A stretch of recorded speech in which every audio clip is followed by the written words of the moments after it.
வணக்கம் சொந்தங்களே. என்னதான் மார்க்கெட்டில் தரமான நெய் கிடைச்சாலும் வீட்லேயே இருக்க பட்டரில் நம்ம நெய்யை ப்ரிப்பேர் பண்ணும்போது அதோட வாசமே தனிதாங்க. கடையில் நெய்யாக வாங்காமல் பட்டர் வாங்கி வீட்லேயே கீ ப்ரிப்பேர் பண்ணும்போது எந்த பதத்தில் இருக்கணும்னா இந்த மாதிரி தாங்க.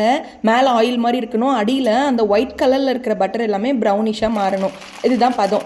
லாஸ்ட்டாக அந்த மேலே நுரைச்சிட்டு இருக்கிறது எல்லாமே கொஞ்சம் அப்படியே கொஞ்சம் அடங்குற டைமில் இந்த மாதிரி முருங்கைக்கீரை நீங்கள் போட்டு அப்படியே குழந்தைங்களுக்கு கொடுத்தீங்கன்னா அவ்வளோ நல்லா சாப்பிடுவாங்க. நான் சின்ன வயசாக இருக்கும் போது என் பாட்டியோட அம்மா நான் ஊருக்கு போனாலே எனக்காகவே நெய் காய்ச்சுவாங்க. இந்த மாதிரி எனக்கு கொடுப்பாங்க, எனக்கு ஞாபகம் இருக்குது.